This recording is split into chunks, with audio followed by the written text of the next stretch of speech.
Hi മച്ചന്മാരെ, ഞാനും Harry മച്ചാനും ഇന്ന് ചെയ്യുന്ന വീഡിയോ എന്താന്ന് വെച്ചാ, ഇപ്പൊ നമ്മുടെ പാത്രം, ആഭരണം, അതുപോലുള്ള പല സാധനങ്ങളും ഉണ്ടാവല്ലോ. അതില് ചെമ്പ്, വെള്ളി, അതുപോലെ തന്നെ സ്വർണം ഇതെല്ലാം പൂശല്ലോ. അപ്പൊ അതിന്റെ സയൻസ് എന്താ, അതെങ്ങനെ ചെയ്യുന്നത്, അതെല്ലാം കാണിക്കാനാണ് പോണത്. പിന്നെ സ്വർണത്തിനെല്ലാം ഭയങ്കര റേറ്റ് ആയതുകൊണ്ട് നമ്മൾ ചെമ്പ് വെച്ചിട്ടാണ് ഈ പരീക്ഷണം ചെയ്യുന്നതേ. ലാസ്റ്റ് സ്വർണം വെച്ച് ചെയ്യാനുള്ളതിന്റെ രീതി എങ്ങനെയാന്നും ഞങ്ങൾ പറയുന്നുണ്ട്.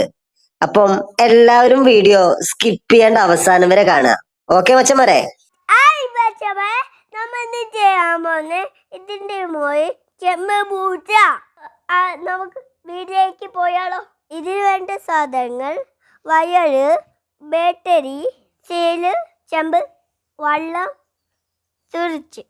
ചെമ്പ് പോസയിലും സീല് നെറ്റിയിലും കണത്തെഴുക. ചെമ്പിന്റെ വയർ നമ്മൾ വെള്ളത്തിക്ക് ഒഴുക്കി വെക്കുക.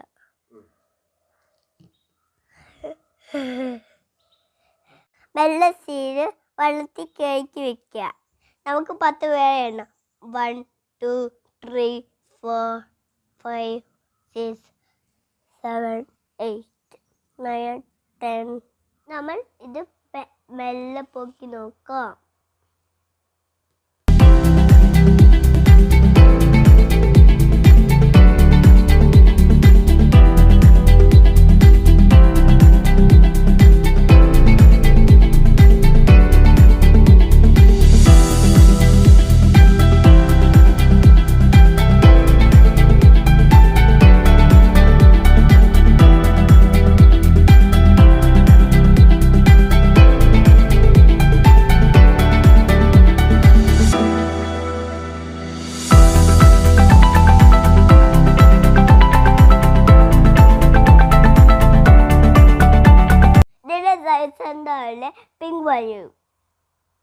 ഹരിമച്ചൻ പറഞ്ഞ പോലെ ഇതിലെ സയൻസ് ഞാൻ പറയാം.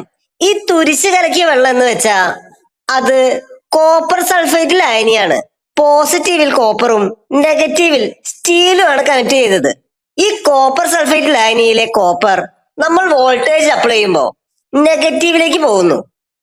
അങ്ങനെയാണ് നെഗറ്റീവിൽ കണക്ട് ചെയ്ത സ്റ്റീലിൽ ചെമ്പ് കവറിങ് വരുന്നത്.